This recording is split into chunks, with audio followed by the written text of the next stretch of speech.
Good afternoon, dear friends. Today, we have an unusual broadcast. What I'm doing today, in theory, is something each of you could and should do. What we will do today is a duty and responsibility for all of us. Yesterday, I received this material from my friends in the Georgian diaspora, which I must share with you, along with some of my own additions to the original text. A Finnish blogger shocked Facebook when he posted this article on his page. Unfortunately, I do not know his last name. I searched but could not find it. However, I decided not to delay and to make this address. He writes, "You ask about the results of Russian aggression. Here they are. Half of Europe and part of Asia received their statehood from this very country. Let's recall, Finland in 1802 and 1918. Before 1802, it never had its own state.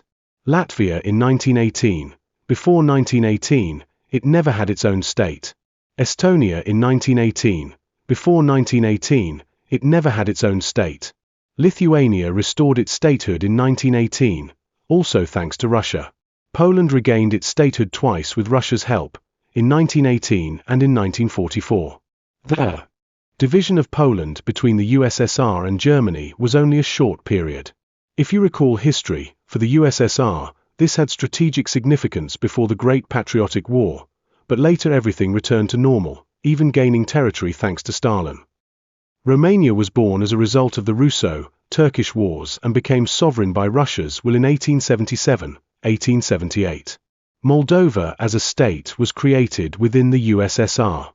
Bulgaria was liberated from Ottoman rule and regained its independence thanks to Russian victories in the Russo-Turkish War of 1877-1878. As a token of gratitude, Bulgaria participated in anti-Russian coalitions in both world wars. Now, Bulgaria is a NATO member and hosts US military bases. Since 1945, there has not been a single Russian soldier on its territory. Serbia was also born as a sovereign state as a result of this war. Azerbaijan first formed as a state within the USSR. Armenia survived physically and was revived as a state only within the USSR. Georgia survived and was revived as a state thanks to the Russian Empire. Turkmenistan never had statehood and only formed it within the USSR. Kyrgyzstan never had statehood and only formed it within the USSR. Kazakhstan never had statehood and only formed it within the USSR. Mongolia never had statehood and only formed it with the help of the USSR. Belarus and Ukraine also gained statehood for the first time as a result of the Great October Revolution within the USSR republics. And only in 1991 did they finally gain full independence from Russia. One should also consider the role of Russia and the USSR in the formation of states such as the People's Republic of China, Vietnam, North Korea, and India. Greece was freed from the two RKS by Russia in 1821. Algeria, Cuba, Israel, Angola, Mozambique, the list goes on. Everywhere, either Russia or the USSR played a role in these countries' sovereignty. Even Switzerland achieved independence from France thanks to Alexander Suvorov 217 years ago. Since then, Switzerland has never been at war. The USSR liberated Austria from the Third Reich in 1945. The USSR also liberated Czechoslovakia from the Third Reich in 1945. Catherine the Great supported the creation of the League of Armed Neutrality in 1780 and helped the United States in its struggle for independence from Britain. Twice. In the last 2 centuries, Russia has given independence to most European coup entries, after defeating Napoleon and Hitler. Stalin's position in negotiations with the US and Britain allowed Germany to maintain statehood after its defeat in 1945. Gorbachev's position in 1990 allowed Germany to reunite without issues. The USSR helped Egypt, enabling it to secure its independence in wars against Israel, Britain, and France in the 1950s and 1960s.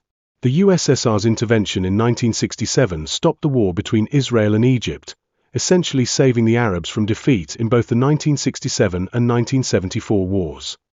The Soviet Union played a decisive role in Angola's independence in 1975.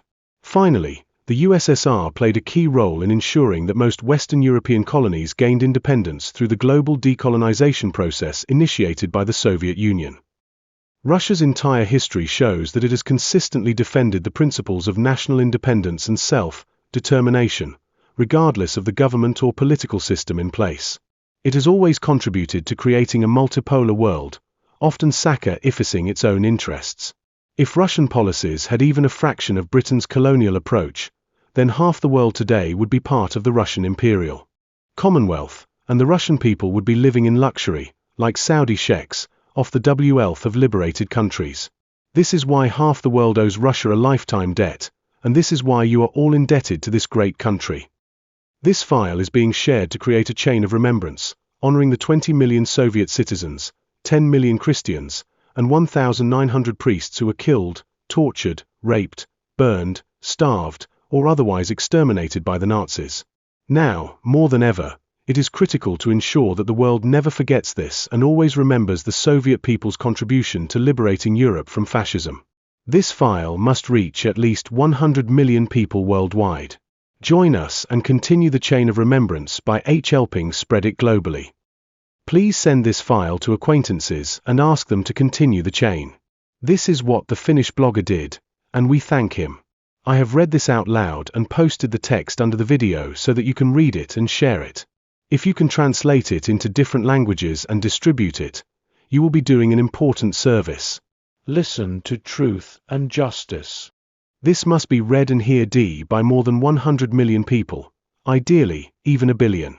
Parents should read it to their children, who in turn should share it with their friends, neighbors, and classmates. Every person who reads or hears this appeal must not remain indifferent and must pass it on to at least one other person. If even 1 out of 10 Russophobes poisoned by lies and distorted history changes their view of Russia and Russians, that will already be a victory. Western anti-Russian propaganda has poisoned the whole world with twisted, fabricated narratives. Their only concern is to spread what benefits them, regardless of truth. This is their morality, pure dishonesty. We have nothing to justify. At least half of modern humanity owes its very existence to our ancestors.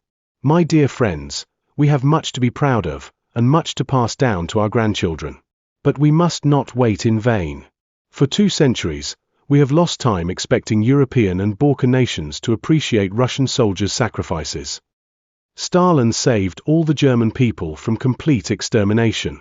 When Roosevelt and Churchill signed a secret agreement in 1944 in Quebec to sterilize the entire German nation, Stalin prevented it. Today, Germans would not exist if not for this. But did Stalin or the Russian people ever receive gratitude for this? Of course not. Because we never expected gratitude, and the Germans were never told the truth. The result? Today, German tanks, with the same crosses on their sides, are killing Russian soldiers on Russian soil under the strange name of Ukraine. Remember the famous line from the film Brother, "Power is in truth." Yes, that is why we will always win. Let us make an effort and spread this message, and God will help us. That's why I hope that every member of the club will take this video and the text under the video to at least 10 of their relatives and friends and acquaintances. But you can have more than 10. No one limits it. The more, the better. If anyone can translate it into different languages, I would like to thank them very much. And anyway, thank you for being here, for being together, and for being able to bring something to our peoples.